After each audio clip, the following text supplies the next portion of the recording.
When a successful black surgeon, Dr. David Bishop, is unjustly harassed and humiliated by a racist police officer during a routine evening, the encounter escalates into a shocking display of systemic prejudice and abuse of power. Accused without cause, followed to his home, and treated like a criminal because of his race, David is forced to confront the harsh realities of racism in America. As the officer's arrogance and deep-seated bias are exposed, David faces a choice: stay silent, or fight back against a system designed to protect its own, no matter the cost.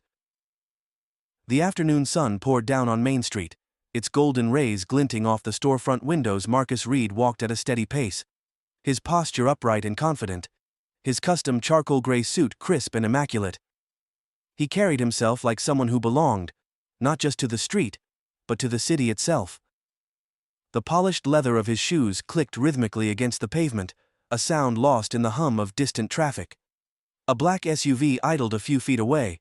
Unbeknownst to Marcus, two pairs of watchful eyes tracked his every step. Officer Ethan Carter leaned against the steering wheel, his knuckles white from gripping it too tightly. "See him?" Carter muttered, gesturing toward Marcus with a jut of his chin. His partner, Officer Tom Hayes, leaned forward, squinting through the windshield. "Guy looks like he just stepped out of a magazine," he said with a dry chuckle. "What's your problem with him anyway?" Carter's jaw tightened. "That's the problem. A guy like him doesn't belong here, not in this part of town. Looks too clean, too untouchable." "You're reading too much into it," Hayes said, shrugging. "Maybe he's just passing through." Carter ignored him, eyes narrowed as Marcus paused briefly to check his watch. A gleaming piece of silver that caught the sunlight like a signal. "I don't buy it. You don't walk around here wearing a suit like that unless you're up to something." He opened the door, stepping out onto the pavement with practiced authority. "Time to see what our friend is all about." Marcus felt the weight of the gaze before he saw its source. "Excuse me," a sharp voice called out. The words sliced through the calm afternoon air like a blade. Marcus turned, his brow furrowing slightly, as he spotted the officer striding toward him, an expression of hardened suspicion on his face. "Yes, officer?" Marcus replied, his tone polite yet guarded. Carter stopped a foot away, sizing him up with a glance. "Mind telling me where you're headed?" Marcus stood a little straighter, his dark eyes meeting the officer's without flinching. "I don't see how that's any of your concern." Carter's lips curled into a humorless smirk.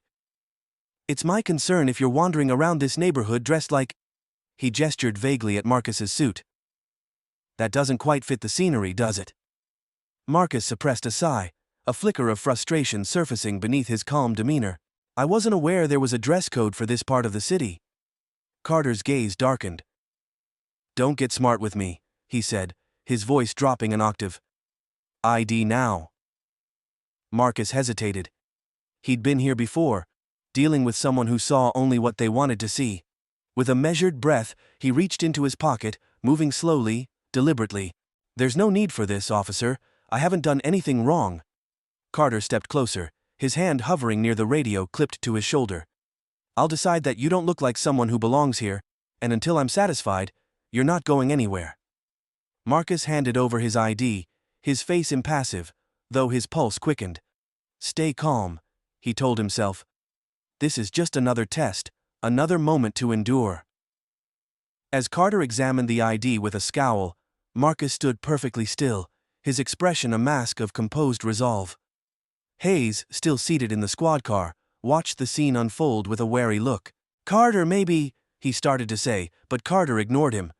"You're Marcus Reed," Carter said finally, his voice dripping with skepticism. "Some kind of businessman?" "Yes," Marcus replied simply, refusing to elaborate. "Businessman," Carter echoed with mock disbelief. "Must be nice, the suit, the watch, all that flash." He looked up, his expression hardening. "Funny thing is, guys like you always have a story. But let me guess, you're clean, right? Just out for a stroll?" Marcus met his gaze squarely. "That's exactly right." Carter let out a low chuckle, shaking his head. "You're gonna need a better excuse than that." The soft hum of tires rolling over cobblestone streets filled the air as the sun dipped below the horizon, painting the city skyline in shades of amber and deep violet. Harlem, New York, where history whispered through the walls of brownstones, and resilience glowed in the faces of those who called it home. The scent of freshly baked bread from a nearby bakery clung to the cool breeze, mixing with the faint notes of street performers tuning their instruments for the evening crowd. Inside a quiet, unassuming diner on 116th Street, Dr. David Bishop slid into a worn vinyl booth with the ease of someone who had been coming here for years. The diner wasn't fancy, just a place where the coffee was strong, the fries were crispy, and no one cared who you were so long as you tipped well and minded your manners. David liked that. For him, the diner was a reprieve, a place where the weight of his title didn't follow him, where no one called him doctor, with a mix of reverence and expectation. He leaned back in the booth, shrugging out of his charcoal wool blazer and draping it over the seat beside him. The crisp white button-up underneath was unremarkable, except for the monogrammed initials, DBI, subtly stitched near the hem, one of the few nods to his success. Despite being one of the top cardiothoracic surgeons in the state, David never flaunted his wealth. His wardrobe was refined but understated, his car, a black sedan, more practical than extravagant. In a city full of people who lived loudly, David preferred to move quietly. He glanced around the diner, nodding at Ms. Thompson, the elderly owner who stood behind the counter wiping down glasses. Her graying hair was pulled into a neat bun, and her smile, a permanent fixture, always made him feel welcome. She waved back, a rag in one hand and a coffee pot in the other. "Evenin', Dr. Bishop, the usual," she called out, her voice warm with familiarity. David grinned, his face lighting up in that unassuming way that made people trust him almost immediately. "Yes, ma'am, turkey sandwich, no mayo, and a cup of whatever coffee's fresh." "You got it, sugar, I'll have it out in a minute." He settled back, loosening the collar of his shirt and flipping open the latest issue of the New York Times. Outside, cars passed in a slow, lazy rhythm, and a group of teenagers laughed as they rode their bikes down the sidewalk. The day's tension began to drain from his shoulders as he sipped the glass of water already placed at his table. For David, this was peace. The newspaper headlines, however, painted a different picture. Another protest, another article dissecting rising tensions in law enforcement interactions with black communities. David sighed, folding the paper and resting it beside him. As a doctor, he saw people in their most vulnerable states, no matter their race, status, or wealth, and it always baffled him how some couldn't see beyond surface assumptions. The chime of the diner's front door broke his thoughts, and he looked up instinctively. A young man entered, no older than 20, wearing a hoodie and carrying a battered backpack. He hovered near the entrance, clearly unsure whether to stay or leave. Ms. Thompson gave him a once-over, measuring but not unkind, and gestured to a table near the door. "Sit down, honey. You want something to eat?" "Just a coffee, ma'am," the young man murmured, pulling the hood back and revealing a tired but polite expression. David watched the exchange quietly. He'd grown up seeing that same guarded politeness in the eyes of young men like him. Kids who knew the world was quick to judge and slow to trust. He glanced back at his water and shook his head slightly. Nothing's changed. Just as Ms. Thompson set David's turkey sandwich in front of him, the door chimed again, this time louder, with the heavy footfalls of two men entering in tandem. They were both dressed in worn police uniforms, their utility belts clinking softly with every step. Officer Miller, the taller of the two, scanned the room with practiced suspicion, his gaze lingering on the young man by the door. The other, Officer Brantley, was shorter and stockier, his expression pinched as though he found everything around him vaguely offensive. David looked up briefly, offering a polite nod, but the officers barely acknowledged him. Instead, they zeroed in on the young man, who shifted nervously in his seat. "You've been here too long, kid," Miller said, his voice a sharp contrast to the diner's casual hum. "You got a reason for hanging around?" The young man looked up, startled. "I'm just drinking my coffee," he replied, his voice calm but wary. "Uh-huh." Brantley folded his arms across his chest, towering over the table. "How about you drink it somewhere else?" Ms. Thompson appeared behind the counter, her tone polite but firm. "Officers, he's not bothering anyone, paid for his coffee fair and square." Miller turned to her, his expression dismissive. "We're just doing our job, ma'am, making sure everything's in order." David felt his jaw tighten as he watched the young man visibly shrink under their scrutiny. The boy had barely spoken a word since entering, yet they circled him like a hawk with prey. David cleared his throat, drawing their attention. "Is there a problem here, officers?" he asked calmly. Both men turned to him, clearly surprised to have been interrupted. Brantley frowned. "This doesn't concern you, sir." David tilted his head slightly, his gaze steady but kind. "It does if you're harassing a customer for no reason." The tension in the room thickened. Miller stepped closer to David's table, his presence large and deliberate. "Sir," he said slowly, as though explaining something to a child, "we're handling it. You don't need to get involved." David smiled faintly, though there was no humor in it. He reached for his coffee cup and took a sip, his hand perfectly steady. "I'm just curious. What exactly are you handling?" Miller's eyes narrowed, and he glanced at David's tailored shirt, at the blazer draped neatly on the seat. Something unspoken passed through his expression, a flicker of recognition that came not from familiarity, but judgment. He saw the suit. He saw the quiet confidence. And he didn't like it. "Sir, you can finish your sandwich and mind your own business," Miller said curtly. "We'll mind ours." David set the cup down softly, the sound sharp against the ceramic. "I am minding my business, officer. My business happens to be eating my sandwich in a diner where a young man is being harassed for sitting quietly and drinking his coffee." Brantley snorted, folding his arms tighter. "Sir, we're checking to make sure there's no trouble. That's our job." "And what trouble do you suspect?" David asked, his tone measured but unyielding. "Has he threatened someone, stolen something, or is it just the coffee?" The room had gone completely silent. Miss Thompson hovered behind the counter, her face pinched with worry, but her eyes gleamed with quiet approval. Miller's jaw tightened, his gaze darkening. "Sir, you don't want to push this." David smiled again, this time with a hint of steel behind it. "I'm not pushing anything, I'm just asking a question." He paused, holding Miller's gaze. "Unless, of course, questions make you uncomfortable." The officer shifted, bristling under David's calm demeanor. "You a lawyer or something?" "No," David replied evenly. "I'm a doctor." For a moment, there was a beat of silence. Brantley's brows furrowed in confusion, but Miller's expression didn't change. To him, David's profession didn't matter, only the fact that he'd spoken up when others might have stayed quiet. Miller glanced once more at the young man, who sat frozen in his seat, clutching his coffee cup like it was a lifeline. Finally, Miller stepped back. "Fine," he muttered. "But next time, kid, don't stick around where you're not wanted." With that, the two officers turned and walked out, the bell above the door jangling as it slammed shut behind them. The diner seemed to exhale all at once, the tension easing like a pressure valve released. The young man looked up, his face lined with both gratitude and embarrassment. "Thanks, man," he said softly, his voice shaking. "I didn't mean to." "You don't owe anyone an apology," David said gently. "Finish your coffee." The boy nodded, eyes dropping back to his cup. Ms. Thompson stepped out from behind the counter, her voice full of quiet appreciation. "You didn't have to do that, Dr. Bishop." David leaned back, picking up his sandwich. "Yes, I did," he said softly. "Somebody has to." Outside, the city kept moving.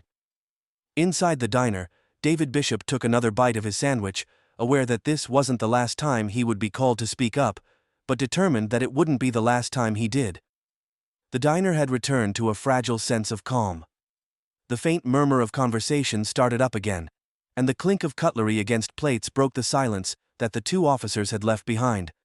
David sat quietly in his booth, watching the young man across the room, who was now staring into his coffee as if willing it to disappear. Ms. Thompson, now back behind the counter, sent a sharp look toward the door as though her glare could ward off any lingering negativity. Her voice was soft when she spoke. "Those two have been running around here for weeks now, looking for trouble where there ain't none." David didn't respond right away, he just nodded faintly, his thoughts lingering on the interaction. He'd grown up seeing these moments, his father being asked for a receipt at the hardware store, his uncle pulled over for driving too nice a car, but every time it happened, it still burned. The same questions churned in his mind. When does it stop? And how many times can you just let it go before it breaks you? As David left a crisp $20 bill beside his plate and slid into his blazer, he caught the young man's gaze. "Stay safe out there," he said with a small nod. The young man hesitated, his expression wary and conflicted, before offering a faint, appreciative smile. "You too." David stepped out into the cool Harlem evening, where the streetlights flickered to life against the deepening indigo sky. He made his way to the sedan parked a block away, the soft beep of the car unlocking, breaking the hum of the night. Just as he reached for the handle, a voice called out from behind him. "Hey, sir!" David turned to see one of the officers from earlier, Brantley, striding toward him, Miller close on his heels. Brantley had a tight, unreadable look on his face, while Miller wore the same smirk he'd had in the diner. David straightened, his expression calm but guarded. "Something else I can help you with, officers?" Brantley stopped a few steps short of him, arms crossed over his chest, as he glanced pointedly at David's car. "That's quite a vehicle you've got there, yours?"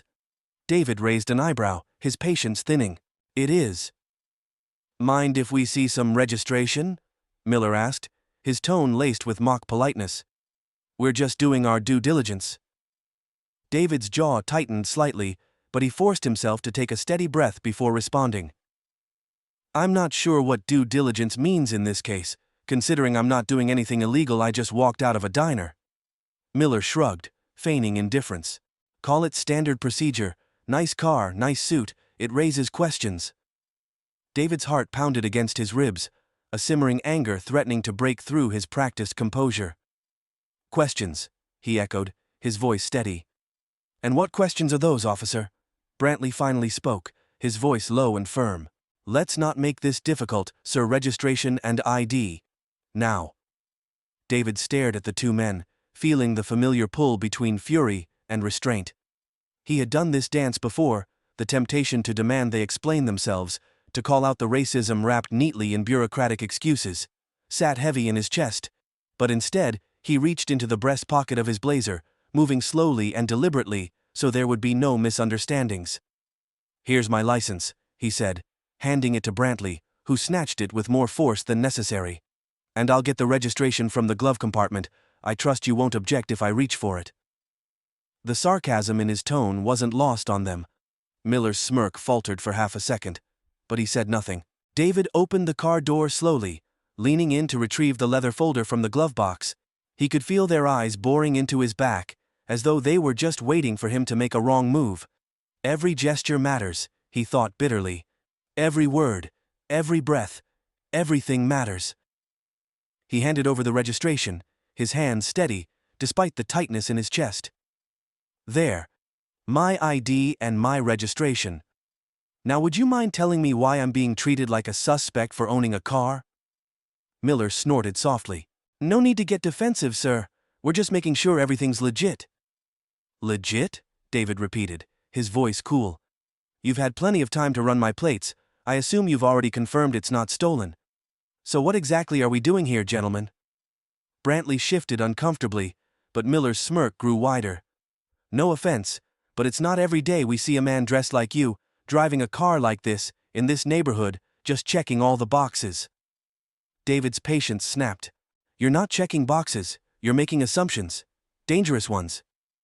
Do you realize how insulting this is?" Miller shrugged again, his smugness unshaken. "I'm just doing my job, sir. If you've got nothing to hide, what's the problem?" David stepped closer, his gaze sharp and unwavering. "The problem, officer, is that I'm tired of justifying my existence to people like you. I shouldn't have to prove I belong here, in my car, in my neighborhood, or anywhere else." Miller's smirk faltered. "Watch your tone." David smiled faintly, though it didn't reach his eyes. "Why? Because I'm making you uncomfortable. You don't like hearing the truth, do you?" The tension between them crackled like electricity. Brantley glanced nervously at Miller. "Come on, let's just—" But Miller ignored him. He stepped forward, his voice dropping to a low growl. "Keep pushing, sir. You're close to stepping out of line." David didn't move. He stared straight into the man's eyes, refusing to shrink or look away. "I'm not stepping out of line, officer. I'm standing exactly where I need to be." A voice rang out, breaking the standoff. "Is there a problem here?" All three men turned to see a woman approaching from down the street. She wore a crisp navy suit and heels that clicked confidently against the pavement. Rebecca Langston, David's lawyer and close friend, appeared as though summoned by the sheer weight of the injustice in the air. Her dark eyes flicked between the officers, her expression cool and unimpressed. "Gentlemen?" she prompted, her voice sharp and authoritative. Brantley immediately took a step back, but Miller squared his shoulders. "Nothing to worry about, ma'am. We're just ensuring everything's in order." Rebecca's lips curved into a tight smile. "Oh, I see, ensuring, how thorough of you." She turned her gaze to David, who looked visibly relieved by her arrival. "Dr. Bishop, is everything all right here?" David slipped his hands back into his pockets, the calm returning to his demeanor. "Apparently, my car and suit were cause for suspicion, standard procedure, they say." Rebecca's smile vanished. She turned back to the officers, her voice cold. "Gentlemen, you've seen his identification and his registration. I suggest you wrap this up before it becomes something much larger than either of you can handle." Miller opened his mouth to retort, but Brantley tugged on his arm. "We're done here," he muttered. "Come on." Miller lingered for a beat longer, glaring at David like he wanted to say something, but the weight of Rebecca's presence seemed to press him down, and finally, he turned and followed his partner back toward their patrol car. Rebecca watched them go, her arms crossed tightly over her chest. When she turned back to David, her expression softened. "Are you okay?" David let out a long breath, his calm facade cracking slightly as he rubbed the bridge of his nose. "I'm fine." Rebecca didn't look convinced. "This keeps happening, doesn't it?" He nodded faintly, glancing at the officer's car as it pulled away. "It never stops, and the worst part is how normal it feels now, like you're supposed to expect it."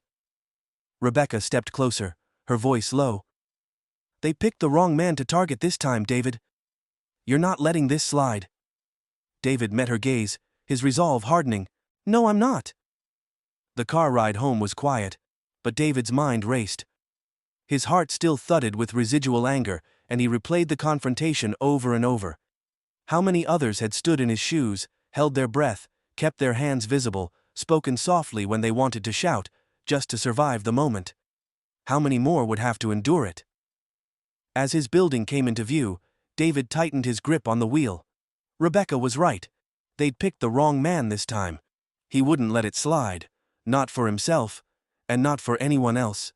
This wasn't over. Not by a long shot. The wheels of David's sedan hummed steadily as he turned onto the narrow street leading toward his townhouse. The events of the evening weighed heavily on him, though his expression remained composed. He replayed the confrontation with Officers Miller and Brantley over and over in his mind. The smug arrogance, the thinly veiled contempt, the quiet threat in Miller's tone as he told David to watch himself. David had grown up understanding how quickly things could spiral.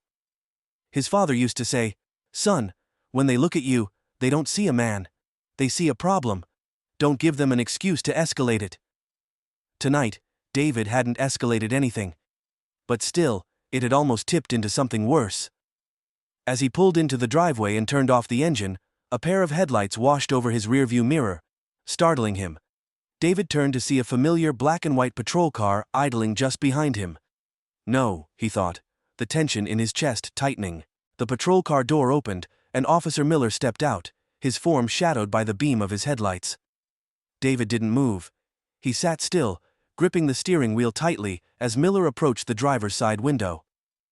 "Why is he here?" David lowered the window, his tone clipped and calm. "Is there a reason you're following me to my home, officer?" Miller's smirk returned, though this time there was an edge to it, sharper than before. He glanced at the house behind David, a well-kept brownstone lined with ivy and surrounded by wrought iron fencing. "Nice place," Miller said. "Looks like someone's done well for himself." David's fingers curled tighter around the wheel.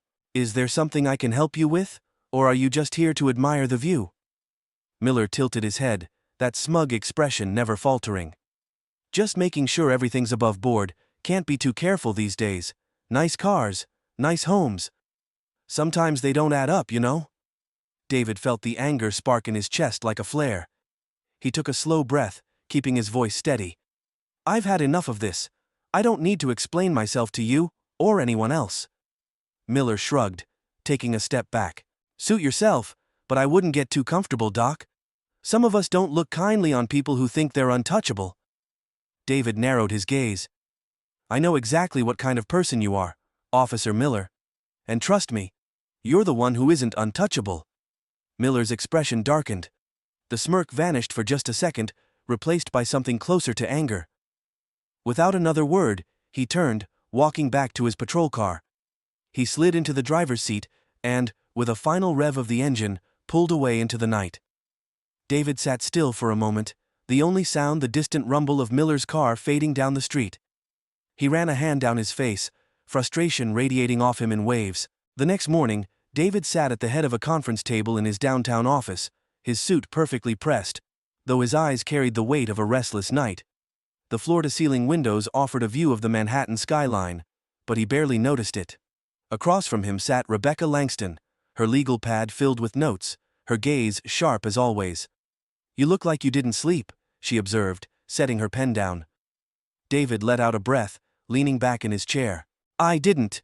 It's not just about me, Rebecca. How many others has he done this to? How many times does this happen without anyone noticing?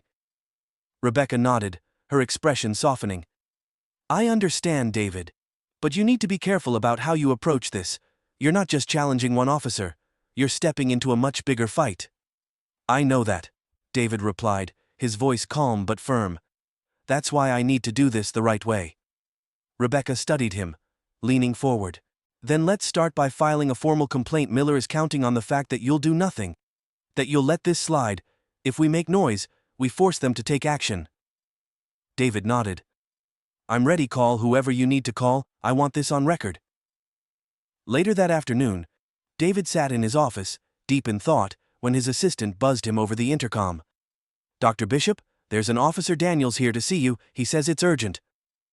David's heart skipped a beat, but he kept his voice calm. Send him in. The door opened, and a tall, middle-aged man, in a neatly pressed uniform stepped inside. Unlike Miller, Officer Daniels' face carried no smirk or smugness, only a guarded neutrality. He removed his hat and held it at his side as he stood a few feet from David's desk. Dr. Bishop, Daniels said, his tone professional. I'm here to address the incident involving Officer Miller. David gestured to the seat across from him. Go on? Daniels sat, looking slightly uncomfortable as he cleared his throat. I've been asked to speak with you as a liaison of sorts. It seems you've made a formal complaint, and the department takes allegations of misconduct seriously. David's jaw tightened. Does it? Because Officer Miller seemed pretty confident there wouldn't be consequences for his actions? Tell me, Officer Daniels, how many complaints have been filed against him before mine? Daniels hesitated, shifting in his seat. That information is confidential. Don't, David interrupted sharply. Don't insult me by pretending I don't know how this works. I'm asking, because I know I'm not the first. Daniels sighed, his shoulders slumping slightly. You're right, he admitted reluctantly. There have been other complaints, none that ever resulted in formal action. David's eyes narrowed. Why not? Daniels hesitated again, clearly choosing his words carefully. Because officers like Miller know how to walk the line. They know what they can get away with. And you're okay with that? David pressed, his voice rising slightly. No, Daniels replied firmly, but there's only so much I can do from the inside. For a moment, silence hung between them. David studied Daniels carefully, searching for any trace of insincerity, but he found none. The man's expression was one of exhaustion, like someone who had been fighting a losing battle for years. Then help me, David said finally. Help me hold him accountable. I'm not going to let this go. Daniels looked at him for a long moment, before nodding slowly. You're serious about this? Dead serious. Daniels stood, his expression hardening with resolve. I'll see what I can do. But you should know. Miller has friends in high places. He's not going to go quietly. David met his gaze without flinching. Neither will I. That evening, David sat alone in his office as the city lights blinked to life outside the window. His phone buzzed on the desk, and he picked it up to see a text from Rebecca. We're on complaint filed, media contact on standby if they push back. David leaned back in his chair, exhaling slowly. He knew this was just the beginning. Filing a complaint was one thing, but getting anyone to act on it would be a fight. Miller would retaliate. Of that, David was certain. And the system would try to close ranks to protect its own. But David had spent his entire life beating the odds, fighting battles no one thought he could win. Miller had picked the wrong man to target. This wasn't over. Not by a long shot. David sat at his desk, staring at the formal complaint Rebecca had filed against Officer Miller. A mix of anger and determination churned inside him. The document felt like the first real step forward, but it also felt like a declaration of war. A war that Miller, and the system protecting him, wasn't going to back down from. Rebecca had warned him earlier that day. They'll push back, David. Complaints like this don't just disappear quietly. You need to be prepared for retaliation. He was. Or so he thought. It didn't take long for the backlash to begin. The next day, David was halfway through a double bypass surgery, his hands steady, his focus absolute, when a nurse entered the operating room and murmured something to the lead administrator overseeing the procedure. David noticed the brief exchange, but his concentration remained fixed on his patient. When the surgery was complete and his team had stabilized the patient, David stepped out of the operating room to find a cluster of administrators waiting for him. At the center stood Dr. Andrew Wexler, the hospital's chief of surgery, a tall, graying man with perpetually narrowed eyes and a penchant for formalities. "David, we need a word," Wexler said, his voice calm but tight. David nodded, his jaw tightening slightly as he pulled off his gloves and tossed them into a bin. "I'll meet you in my office." He changed out of his scrubs, wiped the sweat from his brow, and headed down the hallway, the heels of his polished shoes clicking against the tiles. He could feel the stares of his colleagues as he passed, subtle glances and murmurs that seemed unusually intense. When he entered his office, Wexler and two other hospital board members were already seated, their expressions grave. David's heart skipped a beat. "What's this about?"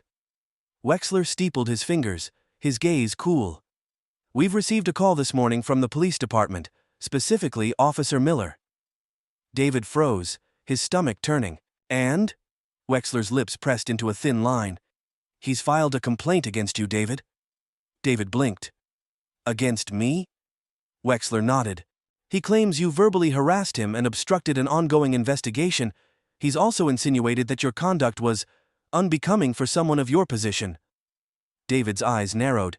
"He's retaliating because I filed a formal complaint about him." Wexler raised his hands in a gesture of neutrality. "I'm not here to decide who's right and who's wrong, David. But this hospital has a reputation to uphold, and we can't afford to be embroiled in a public dispute with law enforcement." David's fists clenched at his sides. "So let me get this straight. A police officer harasses me, follows me to my home, and now you're questioning my professionalism because he didn't like being held accountable." One of the board members shifted uncomfortably. "We're not accusing you of anything, Dr. Bishop, but this is a delicate situation." David's voice rose, his calm facade starting to crack. "Delicate? This isn't delicate. This is a smear tactic, a blatant attempt to intimidate me into silence, and you're all too afraid of rocking the boat to see it." Wexler's face hardened. "I understand you're upset, David. But if this escalates further, the hospital may have no choice but to put you on administrative leave until the situation is resolved." David's chest tightened. "You can't be serious." "I'm afraid we are," Wexler said quietly. "For now we'll wait and see how this plays out, but I'd suggest you tread carefully. The last thing we need is this turning into a media circus." David exhaled slowly, his jaw tight. He could feel their eyes on him, judging, doubting. "They don't believe me," he thought bitterly. Or worse, they don't care. He rose from his chair, his voice cold and even. "If you're worried about a media circus, then perhaps you should worry about the truth getting out, not me." Wexler's gaze flickered with uncertainty, but he said nothing as David turned and walked out of the room, slamming the door behind him. David's anger simmered as he sat in his office, staring out the window at the skyline. The police department had escalated the fight. They had taken it beyond the realm of harassment and into an attack on his career. His reputation Miller was playing dirty. And now David could see just how far the system would go to protect one of its own. His phone buzzed on the desk. It was Rebecca. "David," she said sharply when he answered. "I just got off the phone with someone from the department. They're leaking information to the press." David's blood ran cold. "What kind of information?" "Half-truths. They're saying you were uncooperative, aggressive, that you've been antagonizing law enforcement. It's a clear attempt to discredit you, David." David leaned forward in his chair, his free hand clenched into a fist. "Of course it is." "Listen to me," Rebecca continued. "This is going to get ugly. We need to control the narrative before they bury you in it. I've already drafted a statement for the press, and I'm reaching out to some contacts who can help us get ahead of this." David closed his eyes, taking a deep breath. He could feel the walls closing in. Miller wasn't just targeting him, he was weaponizing the system. And David knew how quickly people's perceptions could be turned against him, but he wasn't going to let it happen. "Do it," David said finally. "I'll talk to anyone who will listen. If they want to play this game in public, I'll meet them there." Rebecca paused, her voice softening. "Are you sure you're ready for this? They're going to come at you with everything they've got." David opened his eyes, his gaze hard and unflinching. "Let them. I'm done playing by their rules." That night, David parked his car 2 blocks away from the precinct, stepping out into the cold, biting air. He had agreed to meet Officer Daniels, who had called him unexpectedly earlier in the day. Daniels had sounded nervous, cautious, but he'd offered something David couldn't ignore: information. The precinct building loomed ahead, its brick facade dark and foreboding. David checked his watch. 9:02 p.m. He approached the alleyway Daniels had mentioned, his shoes crunching on the gravel as he walked deeper into the shadows. Daniels was waiting near the back entrance, hands stuffed into the pockets of his coat. His face was lined with tension, his eyes darting nervously toward the street. "You came," David said quietly. Daniels nodded, stepping closer. "I don't have long if anyone sees me talking to you. I'm done." "Why are you helping me?" David asked, his voice measured. Daniels hesitated, his expression conflicted. "Because I've had enough. I've been on this force for 15 years, and I've watched guys like Miller do whatever they want, knowing the system will protect them. I've looked the other way too many times." David studied him, sensing the weight of guilt in Daniels' voice. "What do you have for me?" Daniels pulled a folded file from inside his coat and handed it over. "It's a record of complaints against Miller. The department's buried every single one: excessive force, racial profiling, falsified reports. It's all there." David took the file, his heart pounding as he flipped it open. The contents were damning: more than a dozen complaints, spanning years, and not a single one had resulted in disciplinary action. "This is the leverage you need," Daniel said, his voice low. "Use it. Expose him. Expose all of it." David looked up, his gaze steady. "Why now?" Daniels's jaw tightened. "Because I'm tired of being complicit, and because if someone like you can't fight back, then what hope do the rest of us have?" David nodded, tucking the file carefully under his arm. "Thank you." Daniels glanced around again, his nerves clearly fraying. "You didn't get this from me, understand?" "Understood," David replied firmly. "You're doing the right thing." Daniels let out a bitter laugh. "We'll see about that." Without another word, he turned and disappeared into the shadows, leaving David standing alone in the alleyway. David looked down at the file in his hands, his resolve hardening. Miller had underestimated him. The department had underestimated him. This was no longer just about one man's abuse of power, it was about the system that allowed it to thrive. And David was ready to burn it to the ground if that's what it took. David now has proof of systemic corruption, evidence that could not only destroy Officer Miller, but expose the entire department. With Rebecca's help, he prepares to go public, fully aware of the storm that's coming. The question remains: how far will Miller, and the system, go to stop him? The tension in the room was palpable, thick enough to choke on. The fluorescent lights overhead buzzed faintly, casting a harsh glow across the conference room table where David Bishop sat, flanked by Rebecca Langston and 2 members of the Civilian Oversight Committee.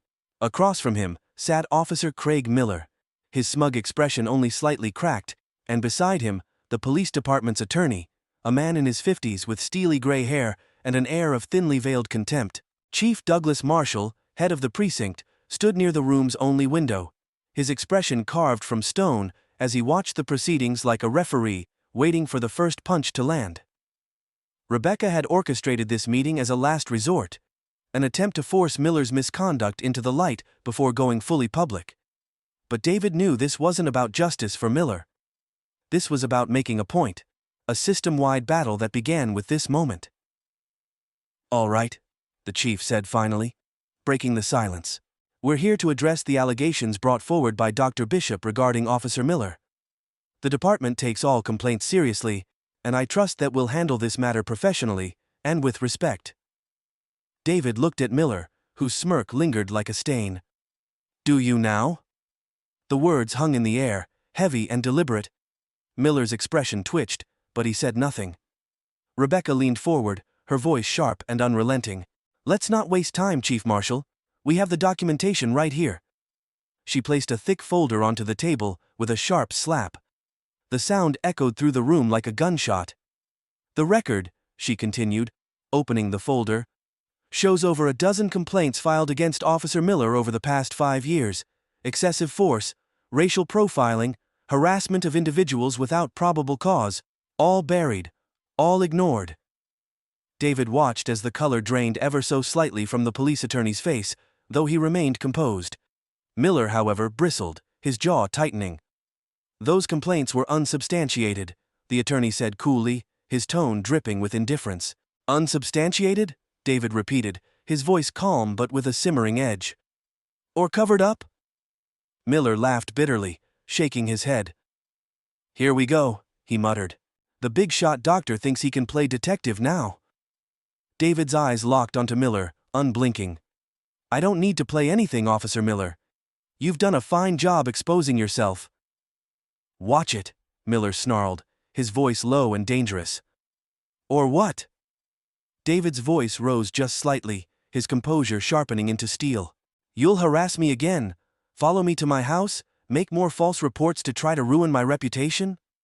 Miller leaned forward, his eyes narrowing. "You're lucky that's all I did." The words hit the room like a lightning strike. For a moment, the air felt sucked out of the space. Rebecca stiffened, the chief's head snapped around, and the attorney visibly paled. Miller realized his mistake a second too late, his face flushing with anger as he sat back abruptly. "You just admitted it," David said softly, his voice cutting through the silence like a blade. "You admitted to harassing me, and God knows how many others, because you thought you could get away with it." The chief turned sharply toward Miller. "What the hell did you just say?" Miller stammered, looking at his attorney for support, but the man had no answers. "I didn't mean—" "You didn't mean to say it out loud," David interrupted, his voice rising with conviction. "But you meant every word. You think your badge gives you the right to intimidate, harass, and abuse anyone who doesn't fit your narrow idea of who belongs. And the worst part?" He turned his gaze to Chief Marshal, then to the attorney. "The system lets him."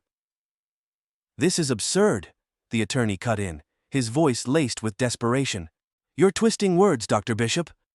David's hand slammed onto the table, the sound startling everyone in the room. "Don't insult my intelligence. You've been twisting reality for years to protect men like him.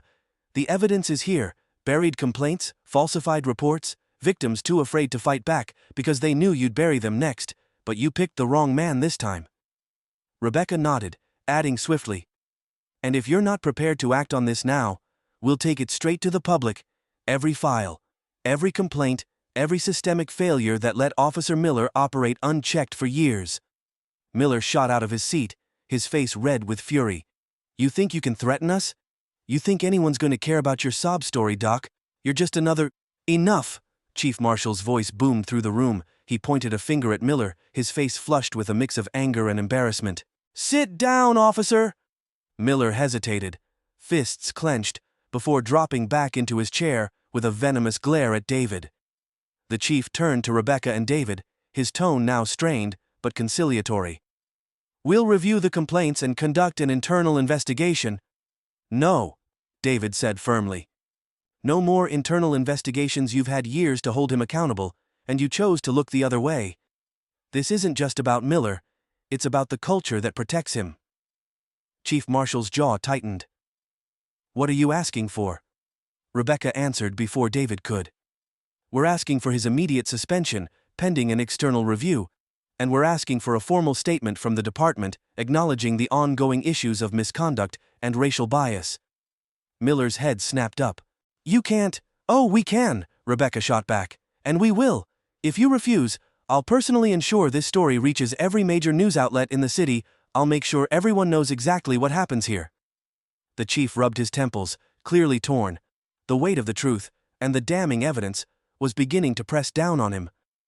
He looked at Miller with an expression of frustration and exhaustion. "Craig, you need to leave." Miller froze. Disbelief etched on his face. "You're taking their side?" "I said leave," the chief barked. Miller stood, his glare shifting to David with a ferocity that made Rebecca tense beside him. "You think you've won?" he spat, his voice low and venomous. "You're not going to change a damn thing. People like me will always be here, and people like you will always learn their place." David stood too, his posture tall and unshaken. He met Miller's hate-filled gaze with calm defiance. "People like me don't learn their place, Officer Miller. We build it." Miller sneered, his lip curling. "You'll regret this." David didn't flinch. "No, you will." Miller stormed out, slamming the door so hard it rattled in its frame. The room fell silent again, the tension lingering like smoke after a fire. Chief Marshal sighed heavily, his shoulders sagging as he looked at David and Rebecca. "We'll move forward with the suspension. I'll make the calls." Rebecca nodded, her voice cold but professional. "See that you do." David stayed silent as the chief left the room, leaving him and Rebecca alone. For a long moment, neither of them spoke. Finally, Rebecca let out a shaky breath and turned to him. "That was intense." David nodded, his expression still hard, but with a flicker of relief. "It's not over yet." "No," Rebecca agreed, "but you just cracked the first wall." David stared at the empty chair where Miller had been sitting, his resolve hardening further. Miller was only the beginning. There were more like him, too many, and David wasn't done. With Miller suspended, and the department forced to acknowledge his misconduct, David has won the first battle, but the war is far from over. The system remains, and David is ready to take his fight further, knowing the next steps will determine whether real change is possible. David Bishop had been waiting for this moment. The anticipation wasn't born of excitement, but of necessity. The past few days had been a whirlwind.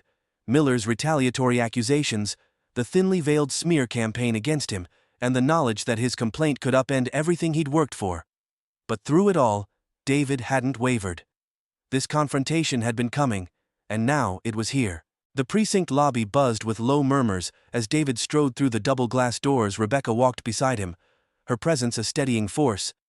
Journalists hovered outside, held back by officers stationed at the entrance. The fallout from the leaked complaints had drawn attention, and Miller had become a symbol of everything David sought to expose. Inside, the tension in the air was palpable. Officers who'd once greeted him with polite nods now avoided his gaze. Others stared openly, suspicion etched on their faces. David ignored them, his steps purposeful, as he and Rebecca approached the front desk. "We're here to see Officer Miller," Rebecca said firmly. The desk sergeant, a man with tired eyes and a graying mustache, glanced between them and the station hallway behind him. "He's in the briefing room," he muttered reluctantly. "Not sure you want to go in there right now." "Oh, we're going in," David said, his voice low and resolute. Rebecca smirked faintly. "Thank you for your concern." The sergeant sighed, muttering something under his breath as he buzzed them through. The briefing room was smaller than David expected. A long table occupied the center of the space, with chairs shoved haphazardly around it. Officers stood in clusters near the walls, their quiet conversations falling silent the moment David entered. All heads turned toward him, and he felt their judgment like a weight pressing against his chest. At the far end of the room, Officer Craig Miller stood near a whiteboard, mid-sentence. He froze when he saw David, his face twisting into a sneer. "Well, well," Miller said, his voice dripping with sarcasm. "The man of the hour." David didn't flinch. "We need to talk now." Miller's eyes narrowed as he glanced around the room, clearly enjoying the attention. "I'm busy, Doc." "What? You think you can just walk in here and demand my time?" Rebecca stepped forward, her tone sharp. "Don't pretend you don't know why we're here, Officer Miller. You're going to answer for everything you've done." Miller barked a laugh, shaking his head as though the very idea was absurd. "Is that so? You filed your complaint? Good for you. Now what you think you can take me down? You think anyone in this department's going to listen to you?" He gestured broadly to the room, drawing the attention of every officer present. "You're just another loudmouth with a lawyer, and a grudge. I've been here for 15 years. You don't belong here and you never did." David stepped forward, closing the distance between them. His voice was calm, but it carried through the room with an authority that made every man and woman present stop and listen. "You're wrong, Miller," David said. "I do belong here, because I'm a citizen, and you're sworn to serve me. You're sworn to serve everyone, but instead, you've turned that badge into a weapon to harass, intimidate, and demean anyone who doesn't fit your idea of what belongs." Miller's face reddened. "I don't have to stand here and take this." "Yes, you do," David shot back, his voice rising slightly. "You've spent years hiding behind your uniform, counting on the fact that no one would stand up to you. Well, I'm standing up now, and I'm not afraid of you." The room fell deathly silent. Even Miller seemed momentarily stunned, his eyes darting nervously to the officers around them. But then his bravado returned, his smirk curling into a venomous grin. "You're making a mistake, Doc," Miller sneered. "You think you're some kind of hero, don't you? Standing here calling me out, you're nothing but a fraud, a rich man playing the victim because someone finally called you on your attitude." David held his ground, unflinching. "Calling me on my attitude? No, Miller. You didn't stop me because of anything I did. You stopped me because of who you think I am, and I'm not the first you've done this to other people. People without the resources to fight back. People you counted on to stay silent, but not anymore." Miller opened his mouth to retort, but David raised a hand to cut him off. "You talk about belonging, Miller," David continued, his voice ringing through the room. "But the truth is, you're the one who doesn't belong here, not because of your badge, but because of the way you abuse it. You don't protect this community, you terrorize it, and I have the evidence to prove it." Miller's expression faltered, his smirk slipping. "You don't know what you're talking about." David turned to face the officers lining the walls. "You all know it's true," he said, his voice steady, but filled with emotion. "You've seen it. Some of you have looked the other way. Maybe you told yourselves it wasn't your problem. Maybe you were afraid to say anything, but every time you let it slide, you let him win. You let the worst part of this system grow stronger." The room was silent, save for the faint hum of the overhead lights. Some officers shifted uncomfortably, others avoided his gaze. But a few, just a few, looked back at him with something close to understanding. Miller, however, was livid. "This is a joke," he snapped, his voice trembling with rage. "You're a joke. You think you can come in here and lecture me? You're nothing. You'll always be nothing." David stared at him, his calm unbroken. "And yet here you are, shouting at me because you know you've lost." The door behind them creaked open, and Chief Marshal entered the room, his face grim. He took in the scene, the tension, the officers staring silently, Miller's fury, and sighed deeply. "Miller," the chief said, his voice tired but firm. "My office now." Miller turned to protest, but the chief's glare cut him off. "Don't make this worse for yourself." Miller's hands balled into fists, and for a split second, David thought he might lash out. But then Miller turned on his heel and stormed out of the room, his footsteps echoing like gunshots in the stillness. The chief turned to David, his expression unreadable. "Dr. Bishop, I need to speak with you and Ms. Langston privately." David nodded, his shoulders relaxing slightly as the tension began to ease. Rebecca followed him out of the room, her heels clicking confidently against the floor. As they walked toward the chief's office, Rebecca murmured, "You did it. You cracked him." David's expression was somber. "It's not over yet." "No," Rebecca agreed. "But now everyone knows what he is. They can't unsee it." Cliffhanger ending. As David and Rebecca stepped into Chief Marshal's office, the weight of what had just happened settled over him. Miller was on the brink of being exposed, but David knew the fight wasn't over. The question remained: would the department finally act, or would they close ranks and bury the truth again? The door closed behind them, leaving the audience waiting for the resolution that lay just out of reach. The days that followed the climactic confrontation felt like a storm breaking. The truth about Officer Craig Miller spread quickly, first through whispers among the ranks, then in public as the news began to break. Rebecca had been relentless, sharing carefully curated pieces of evidence with trusted journalists and civil rights groups. Within 48 hours, the story was everywhere. Pattern of misconduct uncovered in police department. Harassment complaint filed against Officer Craig Miller exposes systemic issues. The headlines were bold, unrelenting, and damning. David sat at his desk, scrolling through his phone, as news notifications poured in. A live news segment showed a reporter standing outside the precinct, where protesters had already begun to gather with signs calling for reform and accountability. The police department has announced the immediate suspension of Officer Craig Miller, pending a full external investigation, the reporter said. This comes after allegations of repeated harassment and racial profiling surfaced, led by Dr. David Bishop, a prominent cardiothoracic surgeon and community advocate. The department has faced mounting criticism for ignoring similar complaints for years.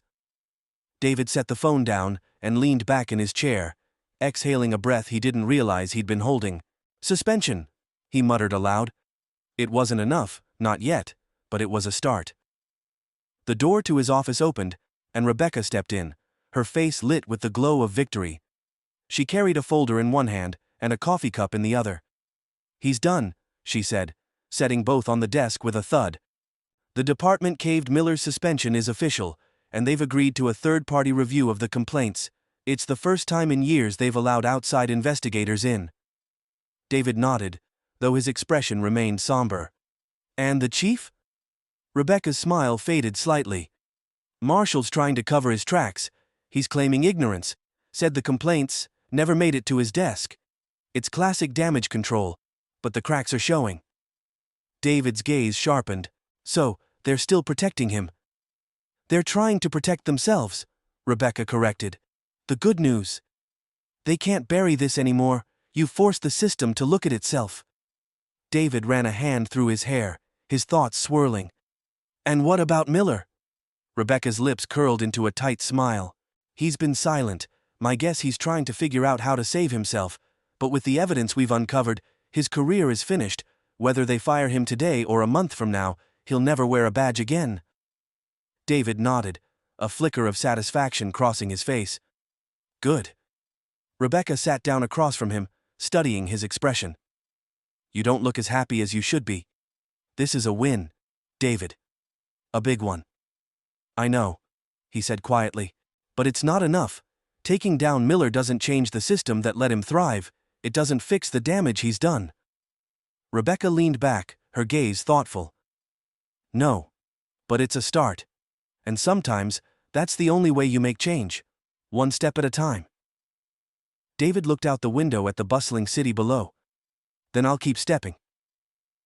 The third-party investigation opened within days, sending ripples through the department. Officers were interviewed. Past cases were reopened.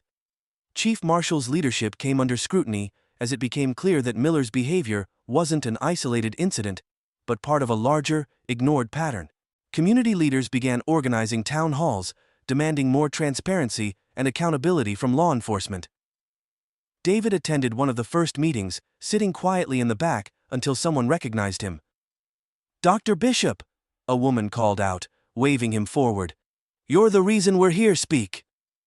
The room erupted in agreement, clapping and cheers encouraging him to take the microphone. David hesitated, then stood, walking to the front of the packed community center. He looked out at the faces of men and women, people like him, like his father, his neighbors, who had been silent for too long. Some were angry, some were hopeful, but all of them were watching him, waiting for him to speak. David cleared his throat, his voice steady, but filled with emotion. "I didn't come here today to talk about myself," he began, scanning the room. "I came here to listen. To you, to your experiences, to your stories, because what happened to me wasn't just about me. It's about all of us. A hush fell over the crowd. For years, we've seen men like Officer Miller get away with harassment, abuse, and profiling. We've watched as complaints were ignored and voices were silenced, and the truth is, this isn't just one bad officer. It's a system that protects bad officers at the expense of the people they're supposed to serve. He paused, letting his words sink in. I filed a complaint, and I was lucky enough to have resources, support, and people who listened. But I know many of you didn't. You were told to stay quiet. You were told it wouldn't make a difference. David's voice hardened, his passion unmistakable. Well, I'm here to tell you that it does make a difference. Speaking up matters, standing together matters, and we are not powerless. Change doesn't happen overnight, but it starts here, with us. The room erupted into applause, and David stepped back, feeling the weight of their trust settle on his shoulders. For the first time in days, he felt something close to hope. 2 weeks later, Officer Craig Miller resigned under pressure, his face plastered across every major news outlet. The department issued a formal apology, promising to implement new measures, including a community oversight board and mandatory racial bias training. It wasn't a cure, but it was a step toward progress, something tangible that David could hold on to. As David sat on the steps outside his townhouse one evening, watching the sunset bleed color into the sky, he felt a quiet sense of triumph mixed with lingering exhaustion. Rebecca joined him, 2 glasses of water in hand.